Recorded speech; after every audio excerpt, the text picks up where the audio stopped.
Certains arrivent, ils ont voyagé avec leurs enfants, leurs femmes sont restées dans l'eau. Parfois, c'est les enfants qui restent dans l'eau. Parfois, c'est le frère qui est resté dans l'eau. Parfois, c'est le mari qui est resté dans l'eau. Et tu ne peux pas vivre un événement comme ça, hormis tout ce que tu as passé en route. Tu arrives ici et tu veux directement te jeter un coup dans la vie active et tout. Tu veux directement... Moi, je pense que c'est contre-productif. Vous devez investir dans le suivi psychologique.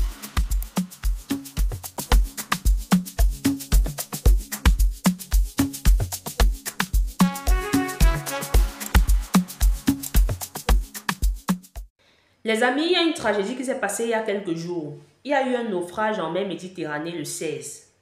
J'en parle parce que c'est tragique, parce que j'ai écouté les audios d'un des survivants et parce qu'une personne m'a demandé l'autre jour d'en parler. Vous savez, le Beaux-Arts, c'est quelque chose qui ne surprend plus personne. Et dans cette vidéo, je ne suis pas là pour dire aux gens, ne prenez pas la route, le Beaux-Arts n'est pas bien. Vraiment, c'est des discours qui ne marchent pas. On le sait tous, hein. On le sait tous. Les discours de découragement envers les personnes, les jeunes qui veulent prendre la route sont inutiles. C'est pas moi qui le dis. Avant moi, les gens ont parlé. Les anciens Beaux-Arts même qui ont pris la route, ils ont été traumatisés. Ils sont même rentrés dans leur pays. Ils ont parlé. Ça ne décourage personne. Donc, si on veut vraiment décourager les jeunes à prendre la route, c'est au niveau étatique. Moi, personne lambda, je suis trop petite dans cette histoire. Je ne peux pas les décourager. Le but, c'est d'attirer l'attention sur ce qui s'est passé, en fait. Alors, les frères et sœurs étaient 56. Quand ils ont quitté la Tunisie, ils ont quitté le port de Sfax, ok, le 16. Ils ont navigué pendant 24 heures. Il n'y avait pas de souci, il n'y avait aucun problème. Et à un moment, d'après le récit d'un des survivants, des événements un peu étranges ont commencé à se passer dans le canot. Parce qu'on ne peut pas parler de bateau, c'est les canots, ce qu'ils appellent le Zodiac. Il dit que il y a deux jeunes qui ont commencé à se chamailler comme ça d'un coup. Ensuite, il y a des couples qui faisaient l'amour dans le canot. Je dis bien, dans un canot, il y a près de 56 personnes. Il dit qu'il y avait un couple homo et un couple hétéro qui étaient en train de faire l'amour. Vous êtes dans une situation où vous n'êtes pas en sécurité. Vous êtes dans un canot, vous êtes 56. Déjà, c'est beaucoup pour un canot. Déjà, le canot, ce n'est pas, quand on dit canot, un canot ne peut pas prendre 56 personnes. Vous êtes dans un engin déjà qui n'est pas en sécurité, vous êtes nombreux, vous êtes serrés, vous êtes mal à l'aise. D'où vient-il que dans ces situations-là, les gens se retrouvent à faire l'amour en fait? Moi, c'est vraiment la chose qui me surprend. Je ne sais pas, peut-être c'est des choses qui se passent souvent. Moi, je n'ai pas pris cette route-là, mais j'ai suivi beaucoup d'histoires des frères et sœurs qui ont pris cette route. Dans une situation aussi délicate, vous savez que à la moindre petite faille, à la moindre petite embrouille, à la moindre petite turbulence, vous êtes dans l'eau. Déjà, beaucoup de noirs ne savent pas nager, malheureusement.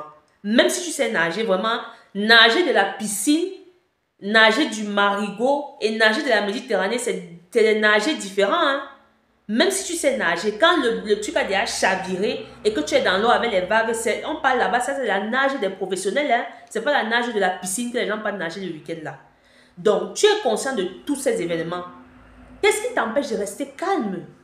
Qu'est-ce qui t'empêche? Parce que dans une situation pareille, c'est un pour tous, tous pour un. Ça veut dire que une personne qui fait une petite faille peut causer la mort de tout le reste. Qu'est-ce qui a bien pu se passer pour que en plein bateau, vous avez quelle dispute en fait?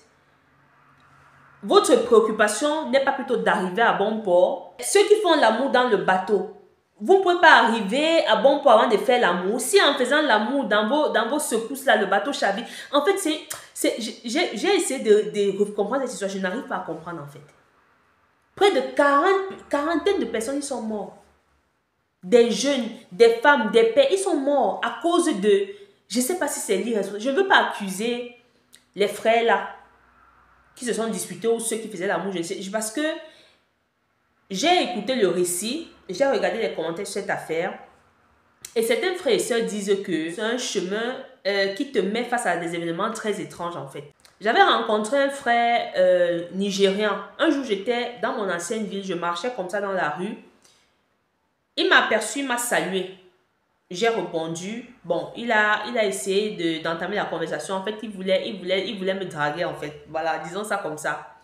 Et j'avais compris ça, mais bon, par sympathie, de voir aussi un frère, je n'ai pas voulu être voilà, le repousser brutalement. J'ai quand même entamé la conversation, on marchait, puisque j'étais sur mon allée.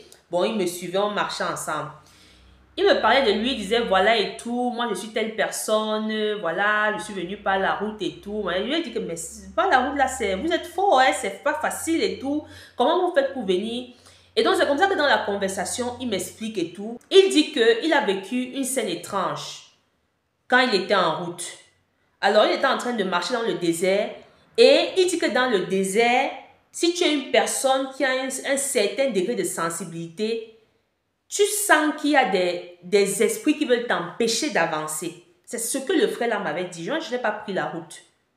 Il dit que lui, il avait senti. Et que si tu n'es pas fort, tu vas rester dans le désert ou dans l'eau.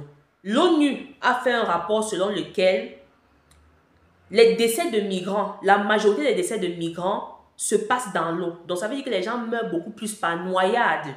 60% des cas de décès sont par noyade. Mais lui, il a vécu ça dans le désert. Il disait que même dans le désert, il y a les esprits des beaux ailleurs qui sont calés en route, qui sont fâchés et qui ne veulent pas que les autres avancent. C'est ce qu'il m'avait dit. Mais lui, il a traversé cette étape, il a voyagé, il a pris l'eau, il est arrivé ici. Pour revenir dans le cas des frères et sœurs qui ont été dans ce canot, les beaux ailleurs sur les réseaux sociaux qui se sont exprimés, il y en a beaucoup qui se sont exprimés sur ce sujet. Et je vous dis, si on parle de solidarité, je n'ai pas encore vu quelqu'un qui est solidaire comme un Bozailleur. Et la solidarité de ces gens est due aux situations difficiles, chaotiques qu'ils vivent pendant tout leur parcours. C'est ça qui fait en sorte que quand ils réussissent à sortir de ça, à traverser tout ça, le désert, la mer, tout ce qui va avec, qu'ils subissent, que nous connaissons tous, et arriver ici, ils restent comme ça.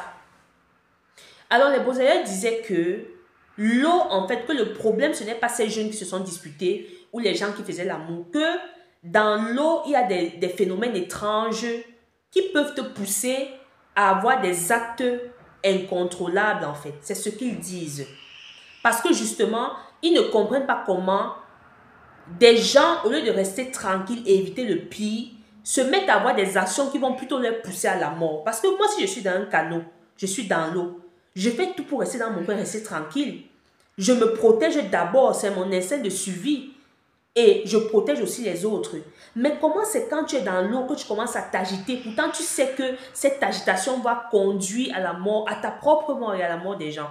Et donc, ils expliquent ça de façon surnaturelle et disent qu'arrivé dans l'eau, il y aurait des esprits qui dans l'eau, quand vous êtes mal intentionné, ou alors quand vous avez des choses sur vous, parce que certains disent que il y avait des personnes dans le canot qui avaient les gris-gris, et que l'eau n'aime pas les gris-gris.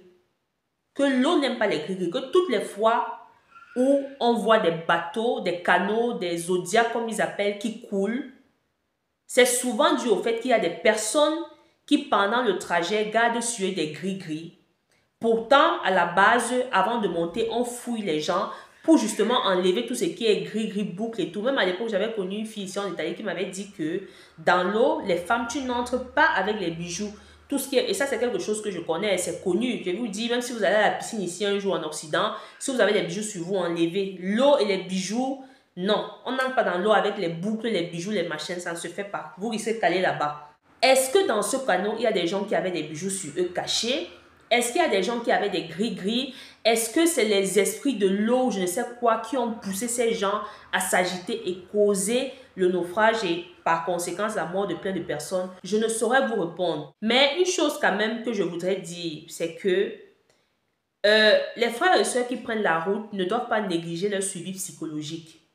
Parce que j'ai suivi, il y a une des opératrices de la Croix-Rouge, une des secouristes de la Croix-Rouge qui justement s'est exprimée sur une chaîne italienne ici et elle disait que oui, les 10 survivants qu'on a récupérés, ils sont bien, ils sont en bonne santé, ils n'ont pas de maladie et on va assurer leur suivi psychologique. Parce que vous savez, devant la télé, on dit quelque chose, mais en bac, ce n'est pas toujours ce qui se fait. Ce n'est pas toujours dans les bonnes conditions parce que pour ceux qui connaissent un peu comment les frères et sœurs, l'encadrement qu'ils ont dans les campos ici en Italie, ce n'est pas trop ça. Vraiment, ce n'est pas trop ça. Et je trouve, de par mon expérience, j'ai constaté, ayant côtoyé certaines personnes dans certaines circonstances, il y a un problème psychologique. Voilà, il y a toujours... Parce que vous ne pouvez pas vivre une expérience comme ça et ne pas faire le travail qui va avec. Moi, c'est ce que je pourrais conseiller aux frères et sœurs, c'est de ne pas négliger leur suivi psychologique quand ils arrivent ici. Vous savez, quand vous faites ce trajet, vous parcourez ce périple-là, vous arrivez ici, vous êtes quand même dans les sociétés où on ne néglige pas le suivi psychologique, où on comprend la maladie mentale, où on comprend les troubles, les traumatismes psychologiques ou psychiques. Voilà. Donc, faites-vous aider.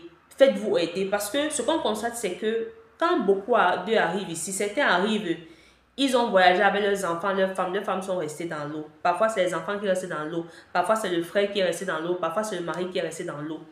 Et tu ne peux pas vivre un événement comme ça, hormis tout ce que tu as passé en route. On connaît, je n'ai pas besoin de parler. Tu arrives ici et tu veux directement te jeter un coup dans la vie active et tout. Tu veux directement... Moi, je pense que c'est contre-productif. Après, chacun fait comme il veut. Moi, je pense que vous devez investir dans le suivi psychologique. Voilà. Si vous avez accès aux médecins, on vous donne les médecins. Demandez un psychologue. Et vraiment, faites des séances, même sur 2 ans, 3 ans avec ce psychologue. Vous allez voir que ça va beaucoup vous aider. J'ai eu à aborder cet aspect du psychologue avec un frère qui a pris la route une fois. Mais il s'est senti un peu offensé. Il s'est senti offensé. Il a dit non, c'est pas parce qu'on prend la route qu'on a des problèmes psychologiques. C'est pas ça.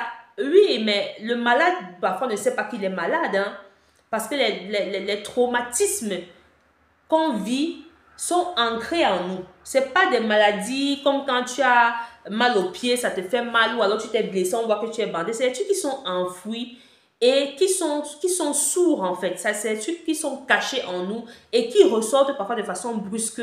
Et c'est à ce moment qu'on se rend compte qu'on a un problème en fait. Parce que pour la petite histoire, j'ai constaté malheureusement que le fait de ne pas gérer bien ces traumatismes que les frères et sœurs qui ont Bosa ont, ça fait que parfois, ils deviennent infréquentables. Ils deviennent infréquentables parce que beaucoup de gens ont peur d'eux. Et de ce que j'ai constaté, ils sont parfois très colériques. On dirait que quand tu vois une personne qui a pris la route se fâcher, mais c'est incroyable en fait. Donc tu peux voir un jeune homme ou une jeune dame, elle est là, elle est tranquille et tout, elle est bien et tout.